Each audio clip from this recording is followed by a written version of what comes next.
welcome back for tonight. I'm going to be doing reading a visual novel series.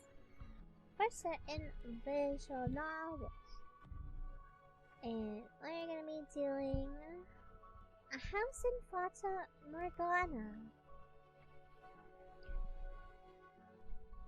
I'll be trying out something.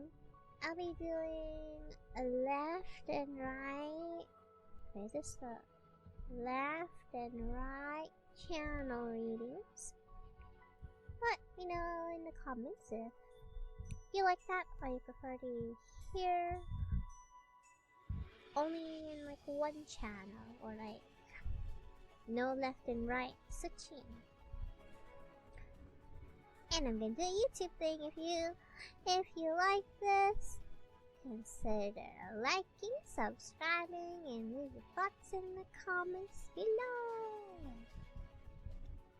As for what happened in the first part of The House in Fata Morgana, the viewer wakes up in a room inside the mansion. And it was a maid, and she opens the door. And there are many doors in this mansion. The doors, at least the first door, reveals they get traveled to the past. A vision, I think, event maybe, of two siblings, an older brother and a younger sister. And there was a party that they had attended. They had a mansion. They had maids. There was a party. And before we ended, the brother meets like a new maid. A new maid that was kind of odd. She was very pale with white hair. That's like her on the screen right there. And the brother, I guess, takes a fancy to her. And she's a new maid, and that's really all we got. Let's begin!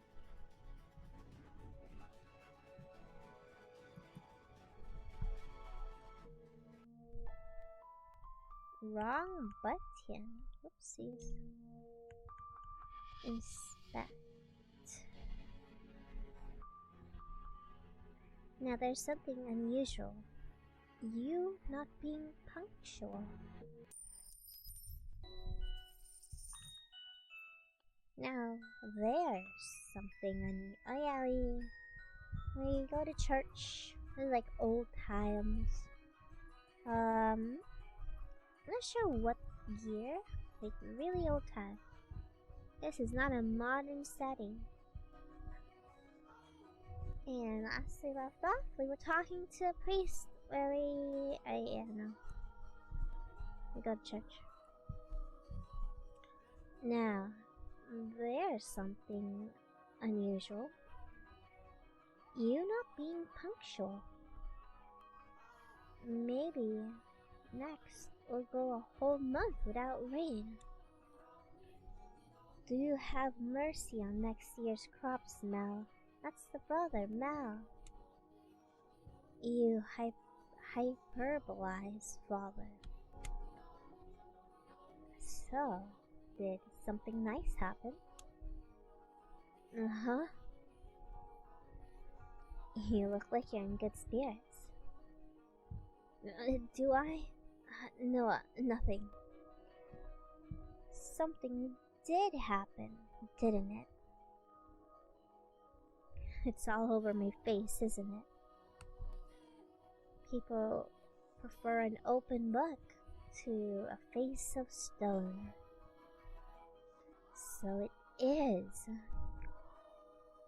People may prefer it, but it's not a good trait to have for social engagements. What? Not the kind of engagements you'll be having, anyway.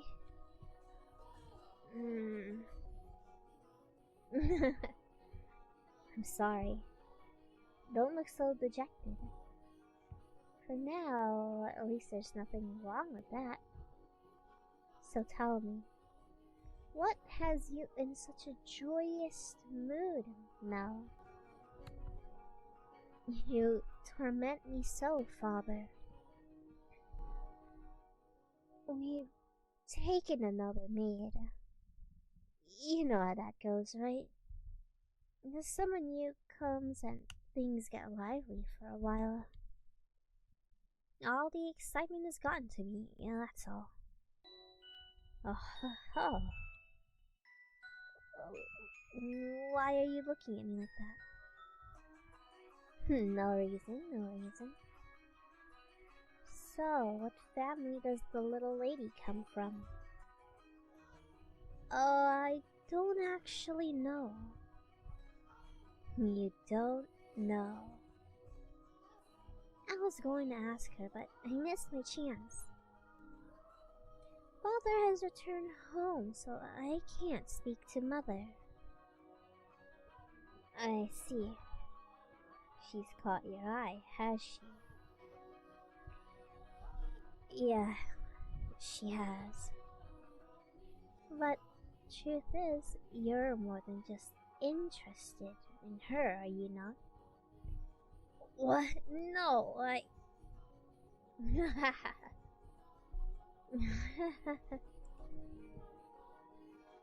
You truly do enjoy tormenting me. Well, I should be getting home now. Now.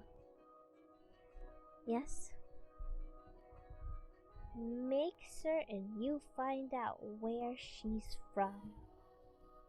If you're genuinely interested in her, it's your responsibility to determine if she's actually suitable for you. They're like a rich family or something. Thank you and excuse me.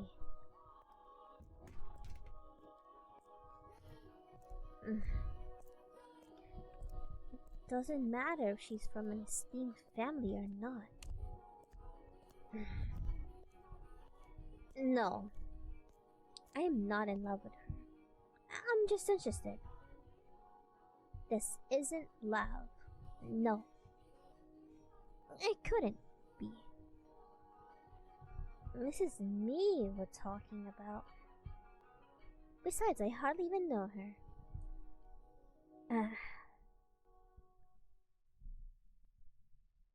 Young sire, blessed young sire, alms for the poor?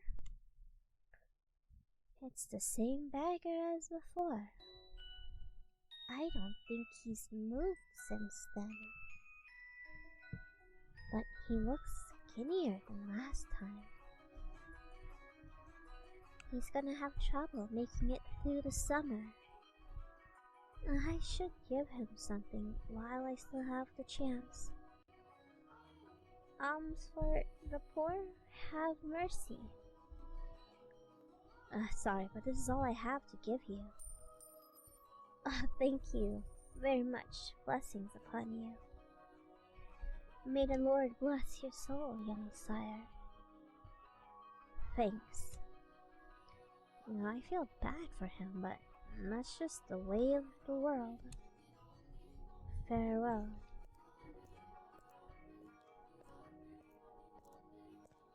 The skies are really clear. The sun shone fiercely down on the town that day. As was characteristic of the area, cloudy days and rain were frequent during the season, but the sun almost always took the stage the day after a storm. The cathedral standing in the center of town, the stone-paved streets clacking with the pleasant sound of footsteps. the people peering out from beneath awnings to look up at the sky. In Mel's eyes, it's as if they were all blessed by divine light. However, not everyone living in the same land was equally blessed. In fact, the blessed were far outnumbered by the forsaken,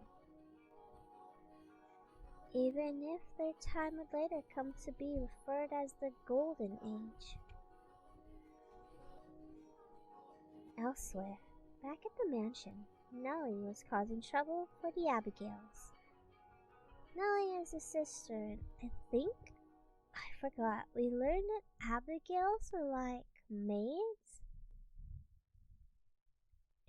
On a whim, she had decided to redecorate her bedchamber. And so she gathered the maids and put them to work, shouting orders and demands and complaints. And she had not summoned only her personal servants, but others as well, including the white-haired girl. No, not like that. How many times must I tell you? The tapestry goes by the door, and I don't like the carpet's pattern. Is there anything else we can change it with? Hey, who put this ugly vase here? Nellie appeared to be rather irritated, and it was the servants who bore the brunt of her frustrations. Though, if they found out this similarly vexing, none of them showed it. She was a girl who spoke her mind, a trait particular to that time in history. A woman of the Golden Age was so vivacious, in fact, that it inspired parody and satire in foreign countries. But no matter how hands-off her parents were, had Nellie been born a generation earlier, or a generation later, she likely would not have been able to act so free-spirited. That day, however, Nellie did not seem to be her usual self. Although she always spoke her mind, it rarely went beyond being childishly adorable. It was unusual to see her in such a foul mood. Not even a smile on her face. Get rid of all of it. The carpet, that chair, the desk, it's all so ugly. You have anything better? If we don't, then order it. Have it made. You can do that much, can't you? Hurry up and replace them. She's so needy. Having only arrived this morning, the white-haired girl was unsure what she was supposed to be doing. Caught in the middle of a flurry of maids and furniture and fabric, she chased frantically, scrambling Abigail's with her eyes and made attempts to help. But nothing familiar with the work, she only ended up getting in their way. She probably felt everyone would be better off with her not in the room. So when the maids ordered to get new furniture made their way out of Nellie's room, she attempted to follow them. Hold a second. You, yes, you, with the white hair. However, Nellie stopped her before she could take her leave. What? The white-haired girl turned back, bewildered, to find Nellie smiling at her. The corners of her mouth turned up into self-assured grin. There was no trace of timidity or uncertainty in her demeanor. Her flaxen eyes seemed like look nice under the light of the sun. Almost the exact opposite of the white-haired girl. Hee hee.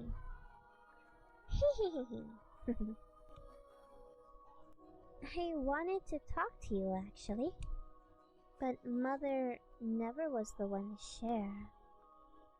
I asked her to trade names, but she wouldn't have it. A trade? You mean for... Which is why I decided to completely redecorate my room, because then I would need some extra hands. But why? Because Mother and Father refused to tell me anything. Why is that? Who are you exactly? Where'd you come from? Tell me, what house are you from?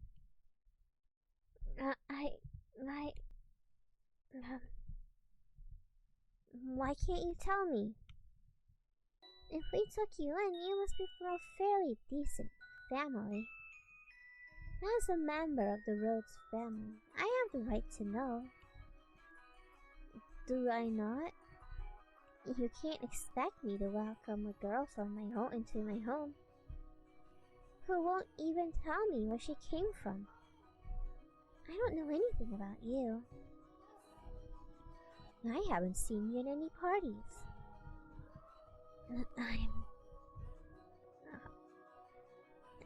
I came from another country.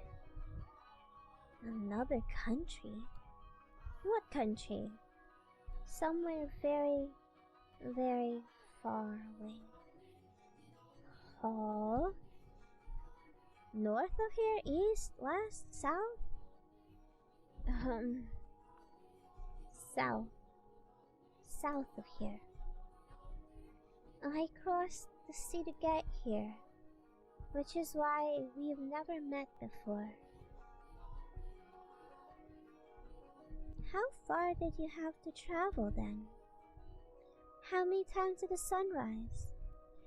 How many stormy nights did you face? Innumerable days and nights we sailed, heading even further north. Huh? Tell me, Lady Nellie, that is the most wonderful painting. She tried to brush me off. I won't let her get away that easy. Painting? It's in my room, so of course it's wonderful. But that one is especially so. You're both so adorable.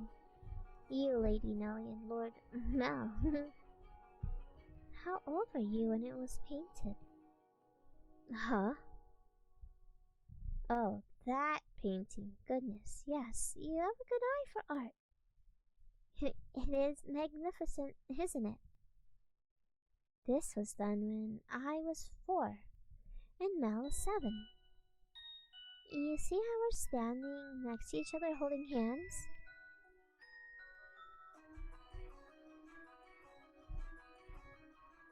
I was too young to remember it very well. But Mel looks like he was really embarrassed. But standing there like statues makes for boring painting. Nellie explained brightly. Having completely forgotten she was pressed up against the white-haired girl, she did a little twirl, stopping to face the portrait.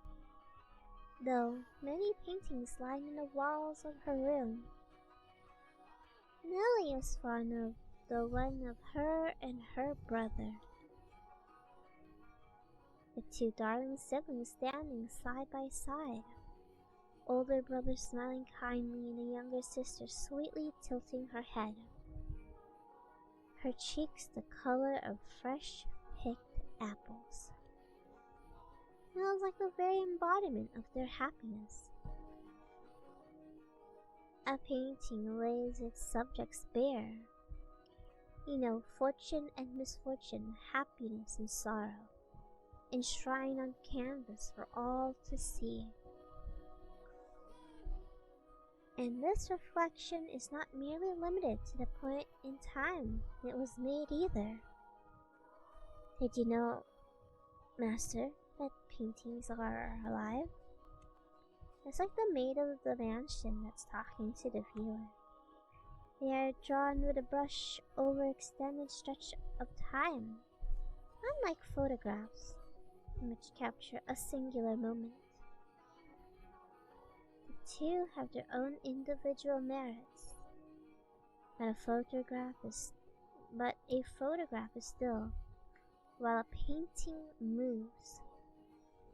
Portraits reveal the past and present state of those they depict.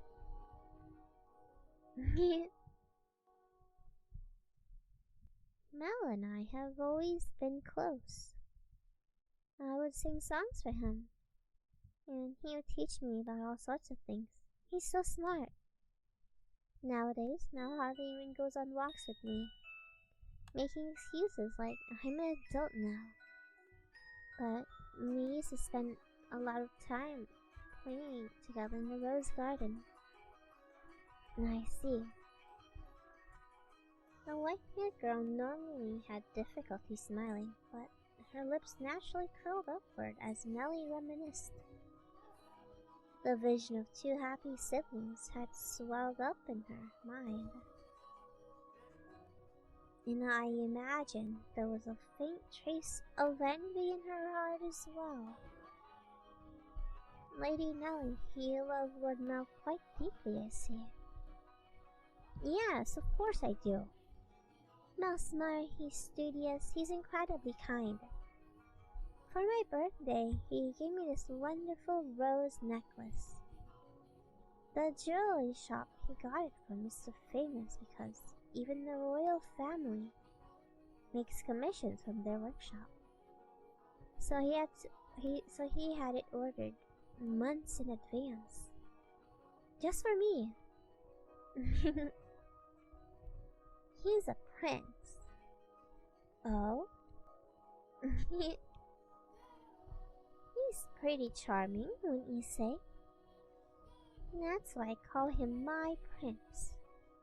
But you know what? Mel is a terrible dancer. He still hasn't got his feet on the ground yet. He's so bad at interacting with girls. So there's no one else who would say that about him. He's quite a gentleman.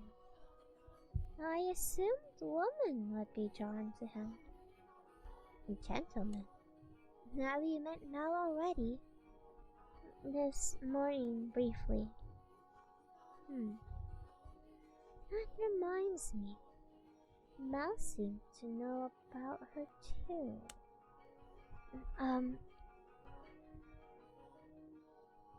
What do you think about Mel? As I said, he is a gentleman. That's not what I mean. Don't think I'll let you get away with putting any funny ideas in his head. Not too late for that. What? Mel's too trusting. He's pure of heart. So I won't stand for you trying to take advantage of him. I would never. So you say, but you actually want to get close to him. I wouldn't dream of it, Lady Nellie. He is a man far beyond my reach. You aren't planning on doing anything, are you? Not at all. And you don't have any romantic feelings for him, do you? What? Well, do you? I have no romantic feelings for him, Lady Nellie. And you won't develop any? How would you know that? I will not. And with that, Nellie gave a wide, satisfied grin. Even though one has no way of knowing how one truly feels or how they might in the future. You wouldn't, would you? Now that I think about it, there are plenty of other boys. You getting together with Mel is downright absurd. Indeed. But anyway, back to what we were talking about earlier. Your family. I almost forgot. Hey, you haven't told me exactly where you came from or anything about your...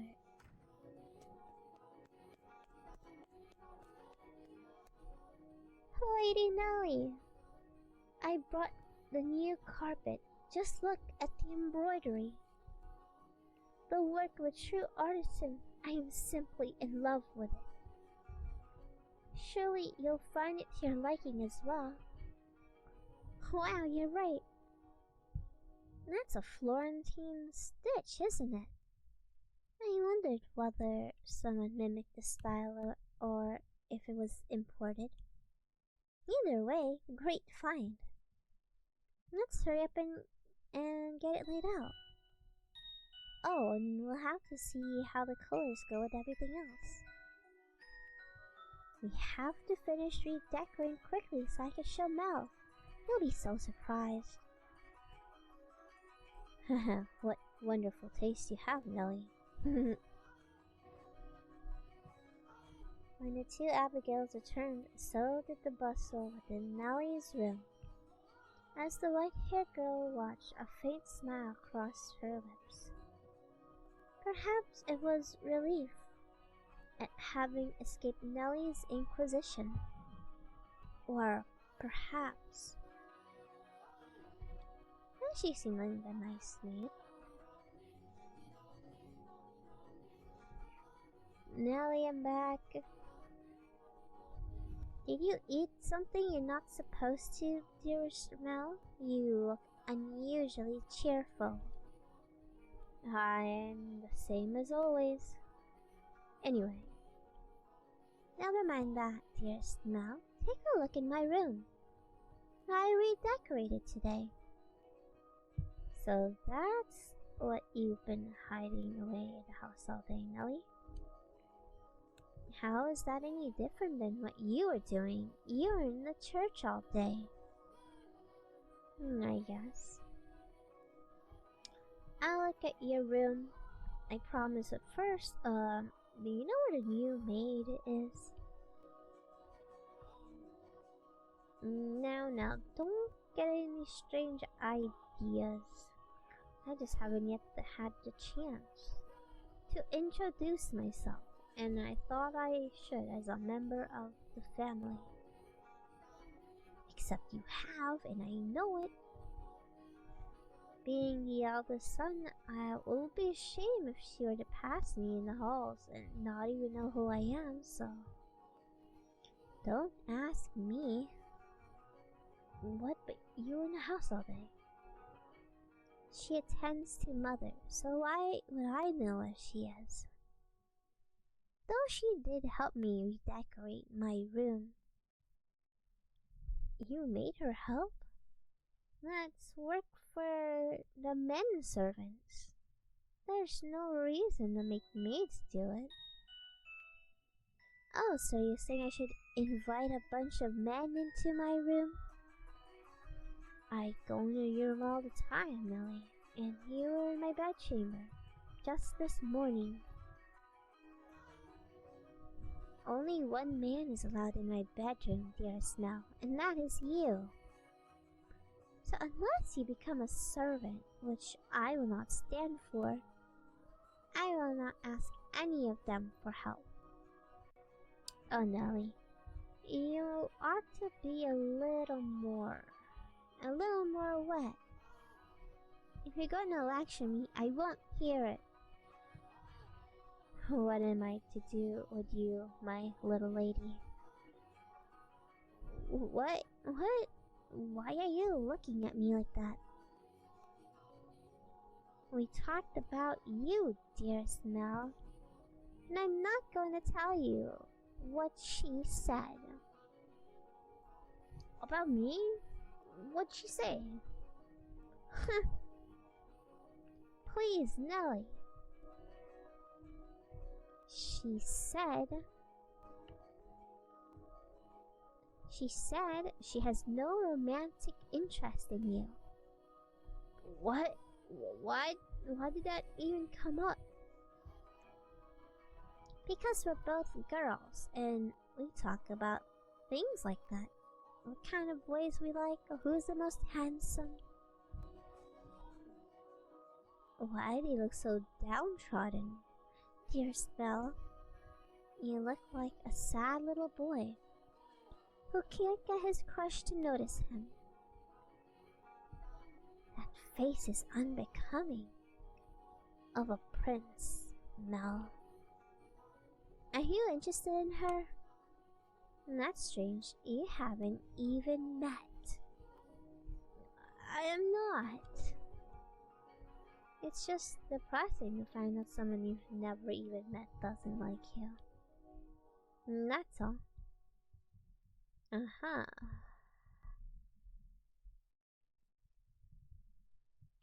Eavesdropping.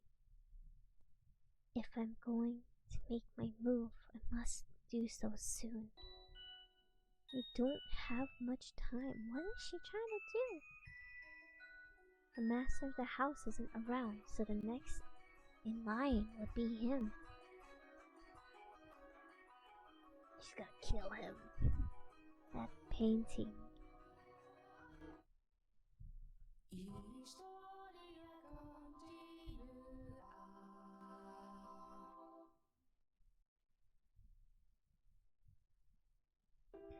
Despite his near devastation by Nellie's news, Mel's flaxen eyes continued to wander in hopes of catching sight of the girl. By now, it should be quite obvious to you what Mel is feeling. But the boy himself was having difficulty comprehending the things going through his heart. Emotionally, he was horribly unstable, like a ship without sail. And still, every time he spotted the white-haired girl, his heart would leap. His whole body jittered with anxiety and excitement. He never felt anything like this before, and as such, he struggled to keep these strange emotions in check. Whenever he saw an opportunity, Mel would speak to the white-haired girl. The days he was unable to, he either spent it secluded in silence or a distracted daze. Love is a curious thing. It has the power to change those who experience it. When he did manage to approach her, he tripped over his tongue. Again and again he talked to her, and again he stumbled. I imagine if you were to take him to see a romance at the theater in his present state, he would cry just as much as little Nellie. We cry at tragedies because we draw parallels with our own lives. At least that's what I think. Great tales of romance attain true gravity with the audience only when they are personally familiar with love. In any event, the white-haired girl was, as a result of this, visibly perturbed. She was delighted that he was being so kind to her, but confusion overpowered every other emotion. She appeared to be at a loss for what to do as he clumsily catapulted words and stares at her. But Mel did not back down, though he probably knew not what caused such fiery emotion to erupt from within his breast. One's first love in particular tends to burn like a wildfire. Are you familiar with the sensation, Master? Oh? There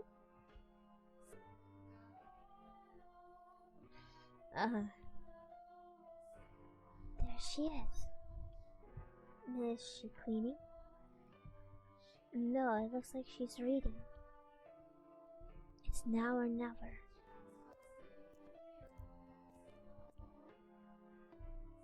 Boo.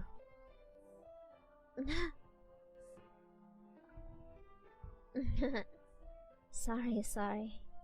I didn't mean to scare you. Lord Mel. You very clearly meant to scare me. Because you just wouldn't notice me. What are you reading? You looked pretty engrossed.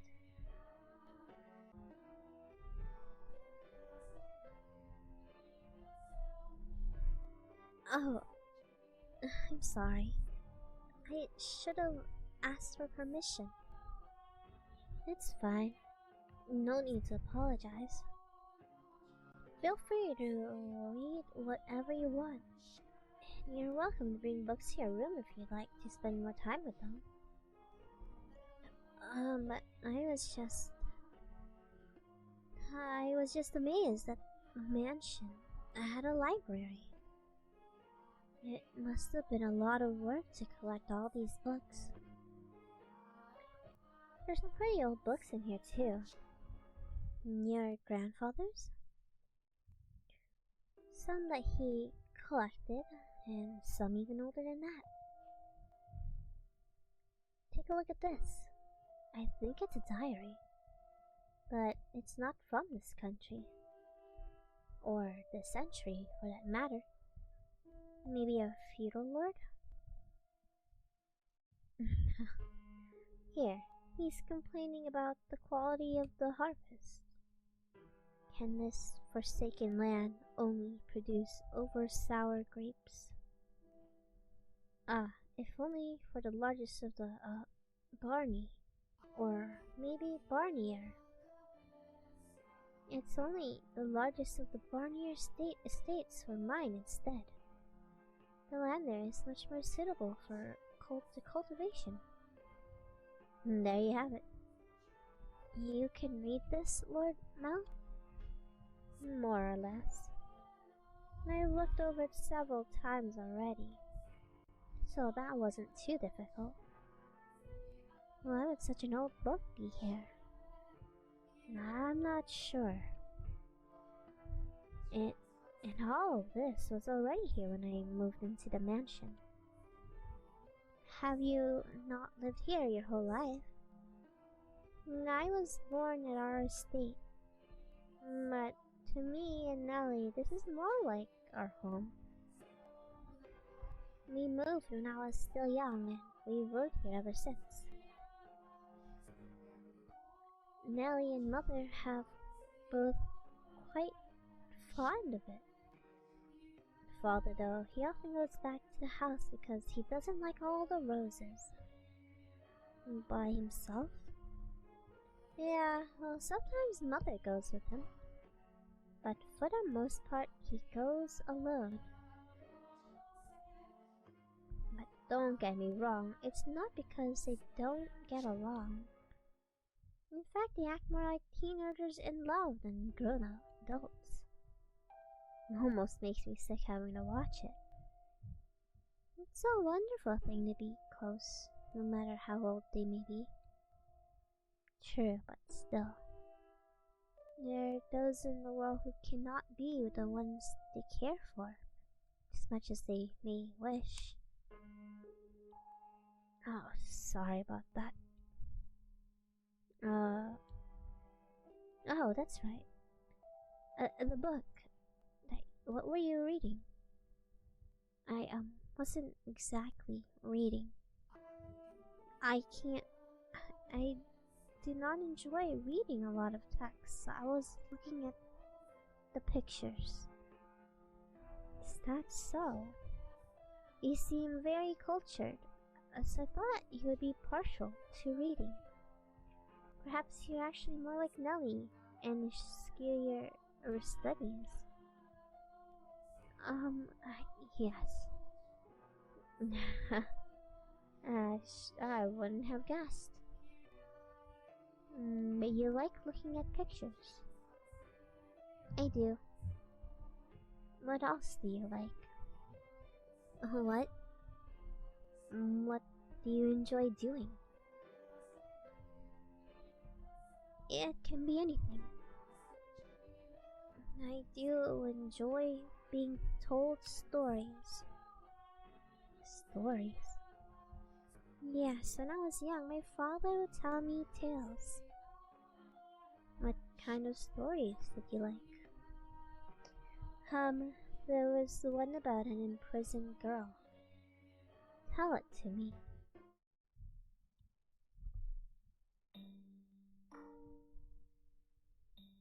There was a girl, and she was locked away in a mansion deep in the forest. A mansion with only one window. But the window sat high upon the wall, far beyond her reach. So it was always very dark inside, unlike this mansion. However, the girl did not like the outside world. There are lots of scary things out there after all. Though she may have been all alone in a mansion, she grew comfortable with the darkness in time, so she had nothing to be afraid of. And then, am I doing a good job? You're doing fine. Keep going. What happens next? Okay. Then the girl grew up. By then, she'd already forgotten why she was locked up. But she was content with the darkness.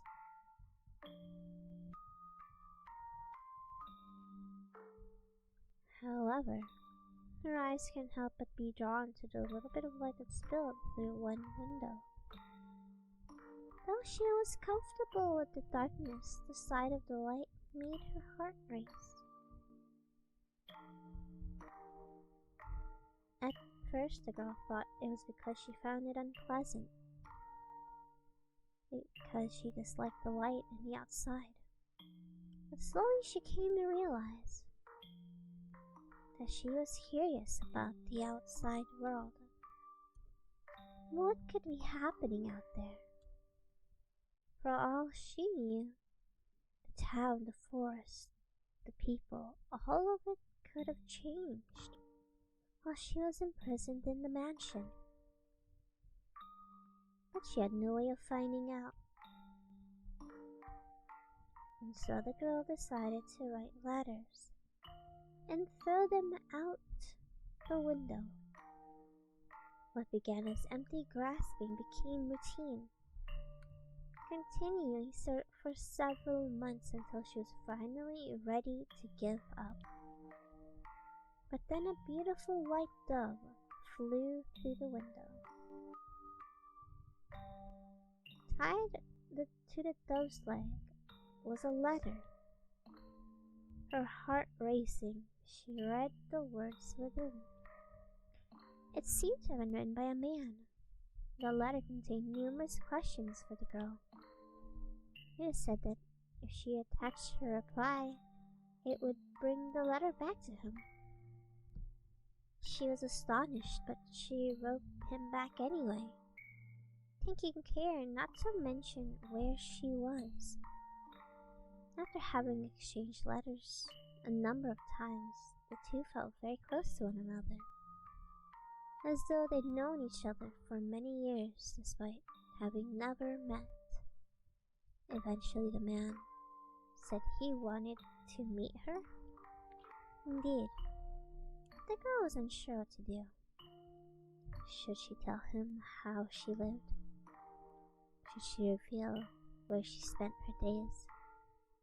She was afraid that if she did, he would cease to send her letters. She was sure he believed her to be a young lady of noble blood, and not a girl locked away in a house deep in the forest. The girl could not bring herself to write a response.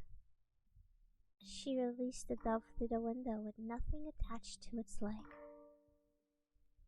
Yet it returned with another letter, written in a man's familiar hand.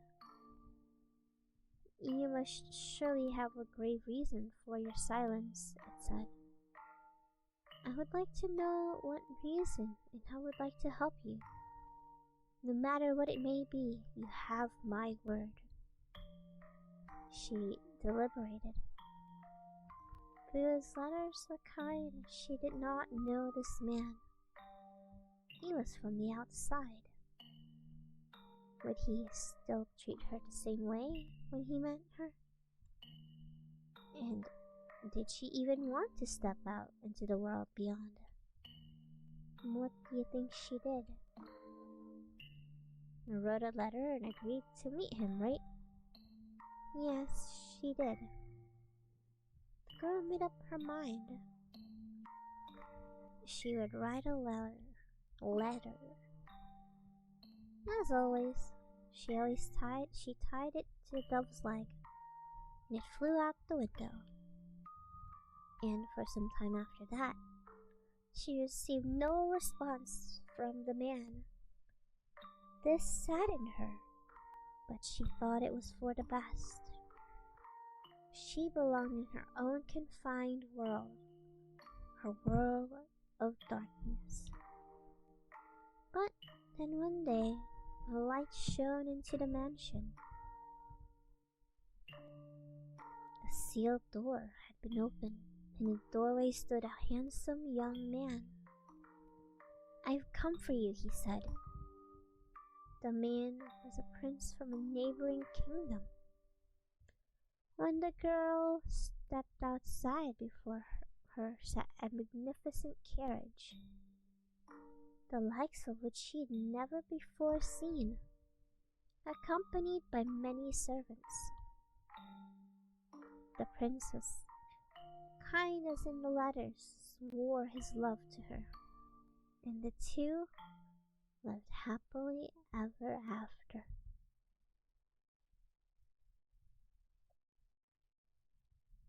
Ah, what a nice story. I'm glad it had a happy ending. A prince. Was there something funny about the story? No, it's not why I was laughing. Do you ever imagine what it'd be like if a prince showed up for you? Huh? It doesn't have to be a real prince. Even just someone like one. Is that something you dream about? Oh no, I think I'm a little too old for that. You think so? Nellie still fantasizes about her prince, and she's 14. I just assumed all girls were the same. Lady Nellie's prince. That's you, Lord Mal, no? What? Is it not? I mean, we used to play make-believe when we were kids, but I very much doubt she still thinks of me that way in earnest. When she calls me her prince now, it's mostly in jest. If it weren't, that would be concerning. Oh?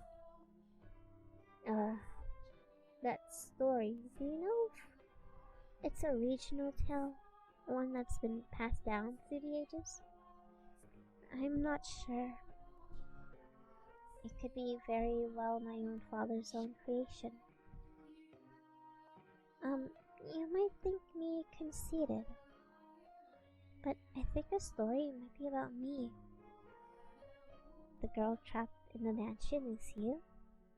You haven't been locked up anywhere before, have you? No, thankfully. I've never been mocked up before. Oh, thank goodness. But with an appearance like mine, I can sympathize with her being afraid of the outside world. I have at times imagined how wonderful life would be if it were only me and my father. But the girl left the house in the end. If your father really wrote that story, then I believe it contains his hope for you to end up the same way. Oh, I don't have what it takes to be a real prince and whisk you away, but I can at least pretend. If it was your father's wish for you to see the outside world, then surely there's nothing wrong with you getting out and experiencing all the scenery the world has to offer. And I want to see the outside too. And to be more specific, other countries. So,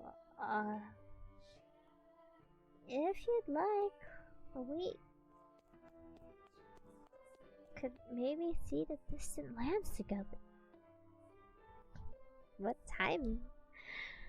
Dearest Mel, I've been looking all over for you. Nelly, look at this, dearest Mel. Mother brought me these wonderful clothes to wear on walks. The roses embroidered on the wrists are just precious. You're right, they are beautiful. You appear to be dizzy right now. Are you feeling unwell? No, I'm fine. Awkward.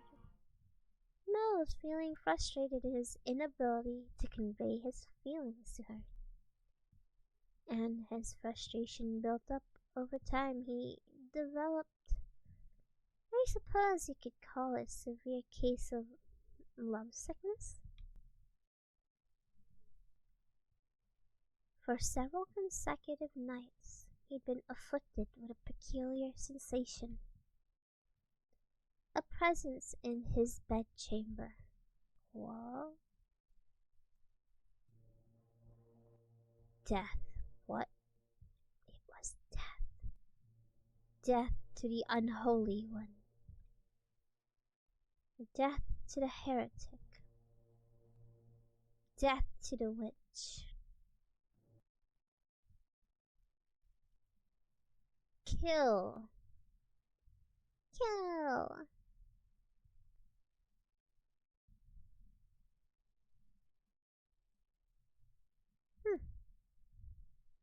Man's voice. Jeez. Why? I never wanted her to die. Was she not eating? Man's voice. Seal off the tower. Understood, no one finds out about this. How can you be so calm? Don't you understand what you've done? Ha! Pinning the blame on me. How nice it must be to be able to distort reality with panic. You're just as guilty as any of us. I never wanted her to die. Oh? The witch killed her. The blood of the witch killed my... Huh. XXX.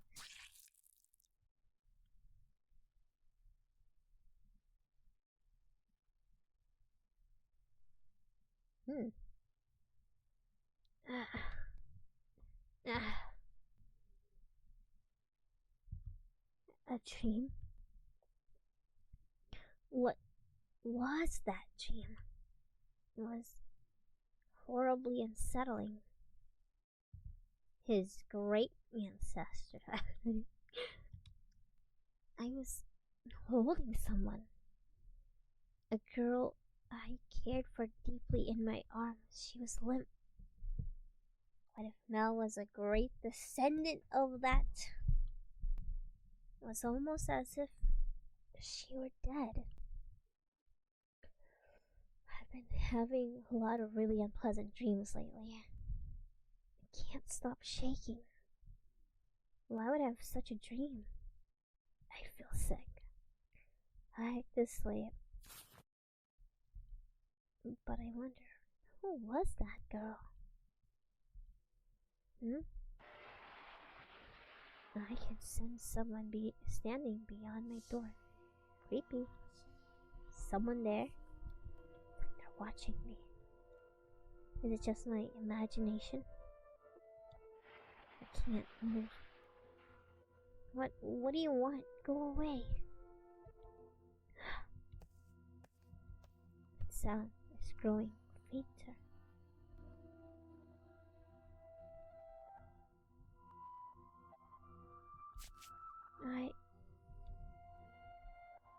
Is that truly what your story meant? Father? But such a magnificent garden. Something we could never have had. My intentions misguided? What a beautiful white rose.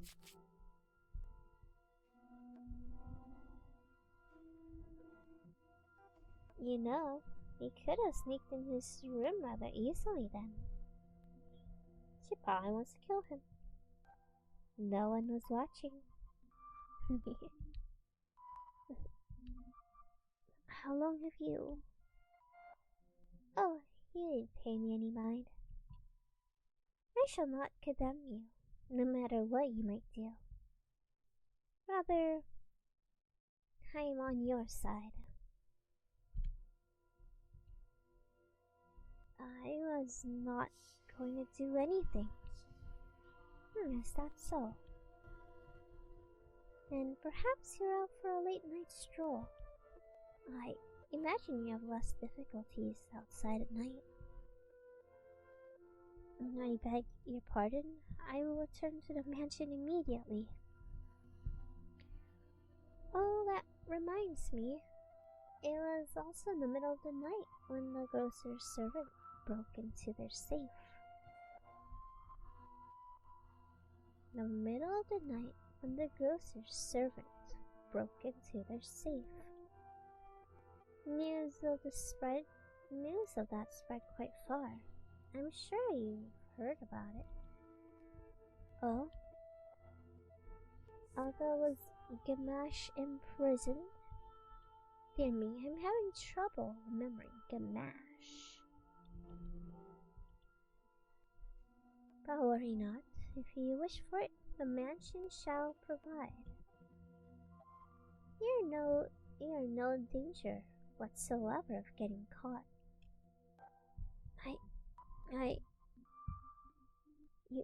You said that a witch lives in the mansion, did you not? I did. Does that sound a bit archaic to you? No. I believe those rumors mockingly refer to me. Oh my. I've been accused of being a witch before. Which is amusing. I don't have any magical powers. I simply have an unusual appearance. My, what a lovely shade of red. Was that always red? I could have sworn that was white. A rose. Is something the matter? This rose was white until I took it in my hand. Is that so? I apologize, I must sound mad.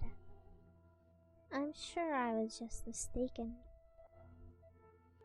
Could it possibly have changed? I wonder. Yes? Did the girl locked in the mansion become a princess? What? We should lock up and head to bed. Make sure all the shutters are closed nice and tight. Then draw the bar on the front door.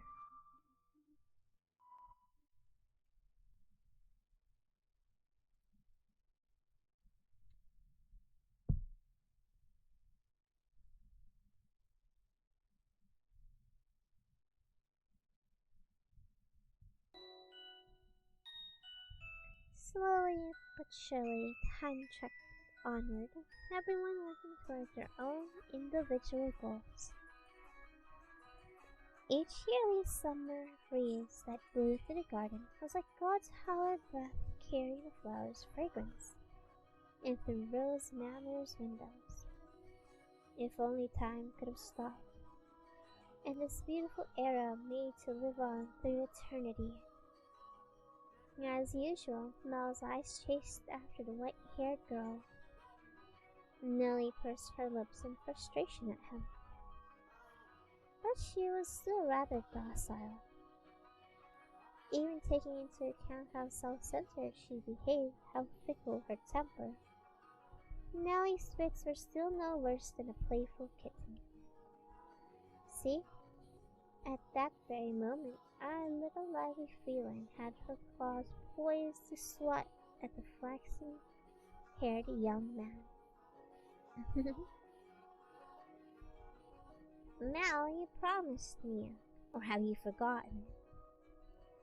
I haven't forgotten. I'm just asking if you can go another day. Another day? This isn't something that happens every day.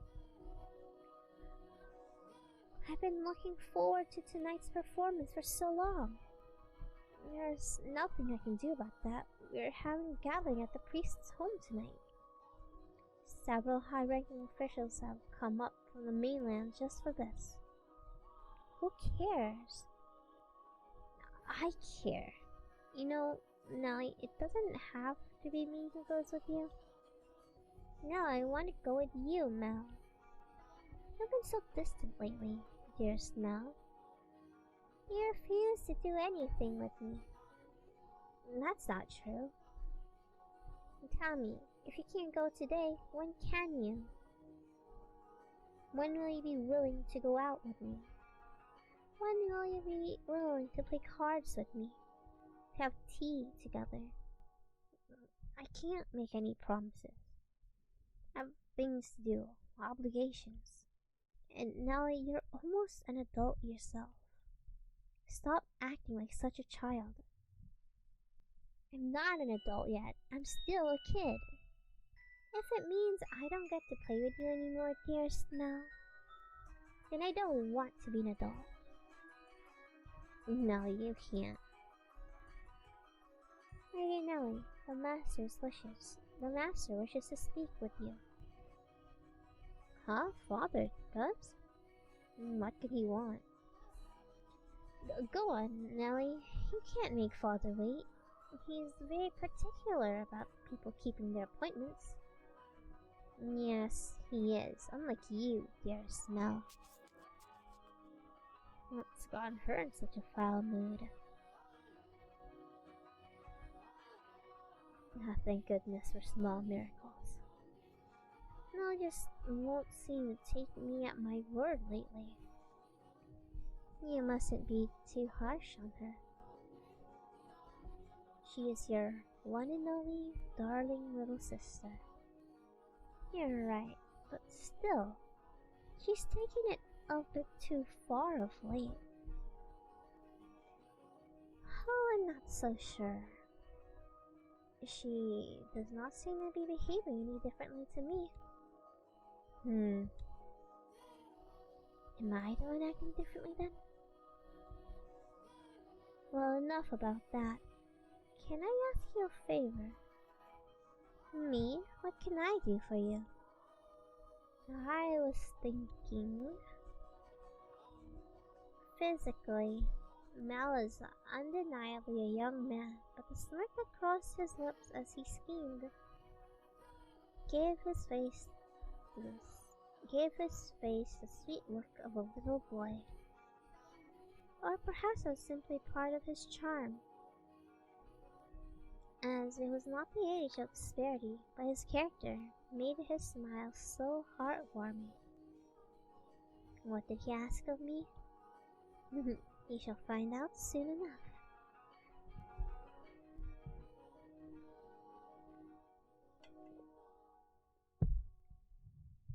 It's cloudy.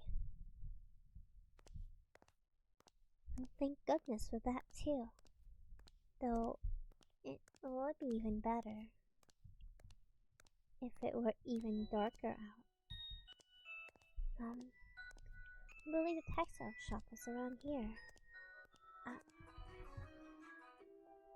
Oh, hi there. Lord Mel, fancy meeting you here. Yeah, what a surprise. Right. So, what do you say we take this chance to go for a little walk?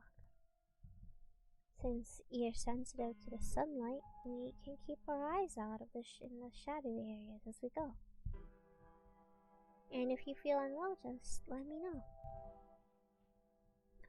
I was sent on to run an errand. Don't worry about that. Come on, follow me.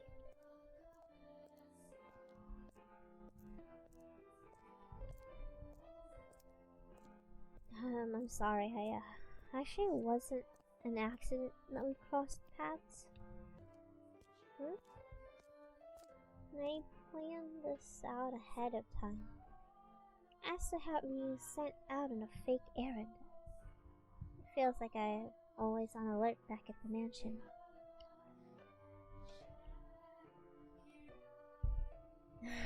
Can't relax in my own house. It's actually kind of funny. Sorry, that was inappropriate of me.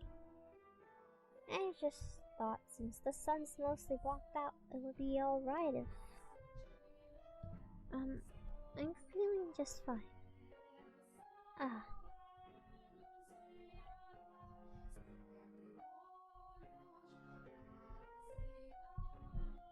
Of course I get her out of the house. I can't even think of anything to say. Hey, yes? Have you settled into a life at the mansion? I have. Everyone's been such a big help. That's good to hear. Indeed.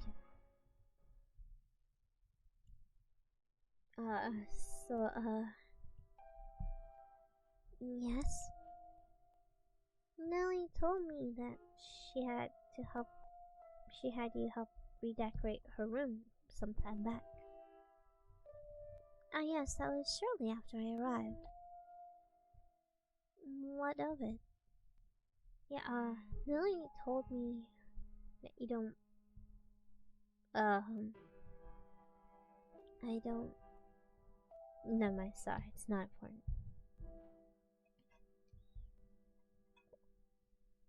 It is important, but I can't just ask how she feels about me.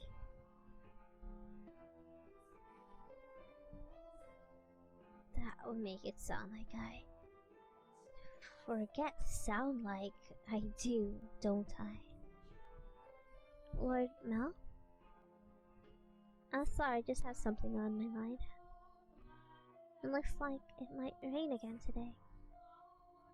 The sun usually gets better as summertime approaches. Not worse like it has been. It won't be a heavy storm though. No? The wind is too gentle. You can tell from that? Vaguely, but yes. Huh, that's impressive. I often leave the house unprepared, only to find myself sloshing back in the rain. You laugh a lot more than you used to. Do I? Yeah, and I like that. You look better with a smile on your face. A smile suits Lady Nellie much more than I. What? Her smile and yours are completely different. Also, a smile suits you as well, Lord Mel. Uh, do you really think so? What am I supposed to do in the face of a smile like that? So, yes? Knowing her, if I ask, I'm imposing. If I ask if I'm imposing, she'll say no without hesitation. Trying to color myself isn't gonna get me anywhere. Hold on a second. I never did get you those flowers like I promised. There's a single white rose blooming in the garden. I was planning to give it to you, but it disappeared before I had the chance. So I'd like you to have this. But it's not a real rose, but it won't wilt either. Mel is holding an ornamental white rose. It was an impressively detailed replica of the real thing, crafted by an incredibly skilled artisan's hand. It was, I imagine, made by the same craftsman from whom Mel had ordered Nellie's birthday necklace. A young man who, but a handful of days earlier, had said he had no sweetheart, but had come in to commission a present for a girl. The master of the shop must have been quite surprised. Or perhaps if he had given him a good laugh instead. It was for this moment he so desperately sought time together with the white-haired girl. I don't know what you like, so I had it based on my sister's tastes. My apologies, I cannot accept this. Is the design not to your liking? No, if you're concerned about how much I paid for it, don't be. I just want you to have it, that's all. Please. Why are you so kind to me? Why? Because I'm sorry, I cannot accept it. A clear glint of flustered panic was visible in her red eyes. There's not a girl in the world whose heart would not flutter at the sight of a sparkling rose accessory. But her reaction was far from delight. As a matter of fact, there were traces of fear and apprehension in her countenance. I beg your pardon. Hold on! With a look of distress on her face, the white-haired girl made to run off. But Mel grabbed her by the arm in the nick of time. At least tell me why. Is it because you dislike me? I never said something's wrong with me. From the day you arrived at the mansion, it's like I haven't been myself. I've been strangely aflutter ever since then. Whether I try to study or try to read, none of it sticks. I'm just looking at pages of text, tracing rows of letters, only for them to disappear as soon as I look away.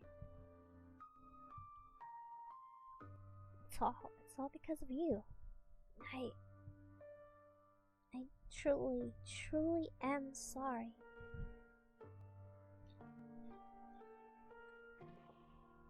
Please, don't be any more generous than you already have.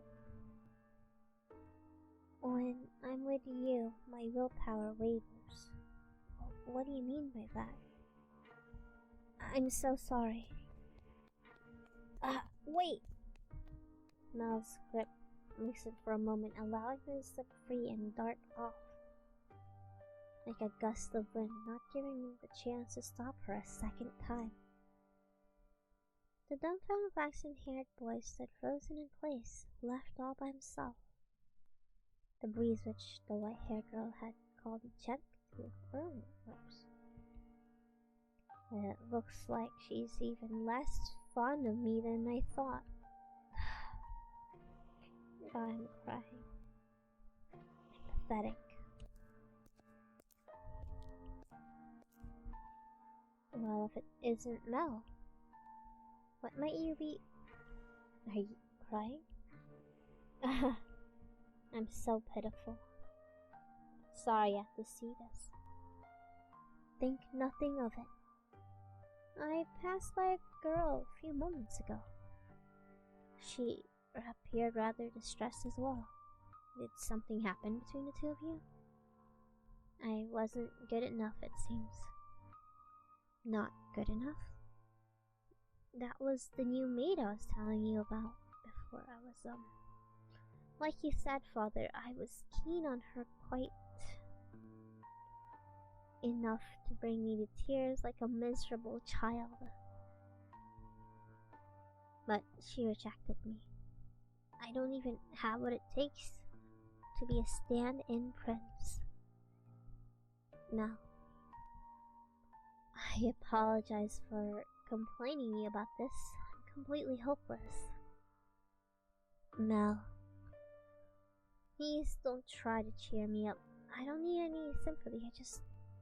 Mel, listen to me. What? I've seen that girl before. What do you mean? You said she was a servant at your house, right? In which case, yeah, she is. Please tell me, Father, where did you see her? And why was you be so evasive? It was probably someone else. Someone else? So you say you mistook someone who stands out as much as her? Father, she and a man who I assume is her father paid a visit to the church once. They came asking for food, their clothes in tatters. Two were emaciated. I don't think they were eating daily. What? Wait, are you saying she's a beggar? But Father said she came from an esteemed house. Which is why I said I might be mistaken, Mel. If she has a singular aspect, that's possible. There's another girl who looks similar. Deep down, though, the priest surely believed the opposite. He so sternly, like teacher, he so said sternly, like teacher to pupil. But you must be absolutely certain, Mel. Understood? You cannot proceed any further without knowing her ancestry. May I visit the church, Father? By all means. In the back of Mel's mind, a vision of the night in the storm. The night of the white-haired girl arrived at the man she was surely reclaiming. She had been wearing little more than rags and covered in grime. Hardly the appearance of a respectable young lady of class.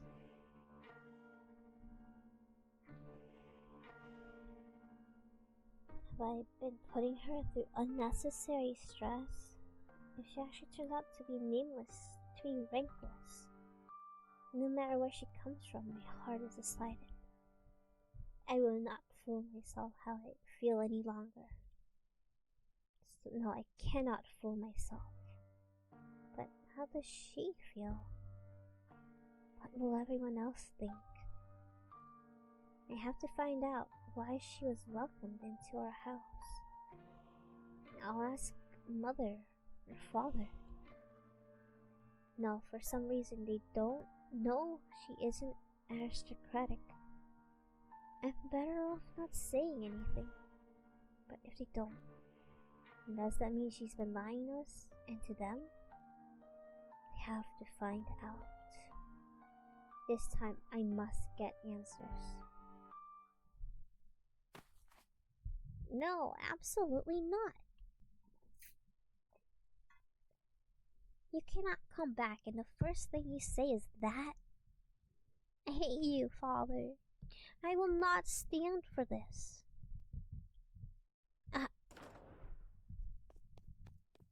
Why? Why would he suddenly throw that onto me? He didn't ask for my opinion. I won't do it. I'm fine just the way things are. I'm just fine. Dearest Mel, I need your help. I don't want to get married. Yay! And I think I will possibly end here. Cliffhanger.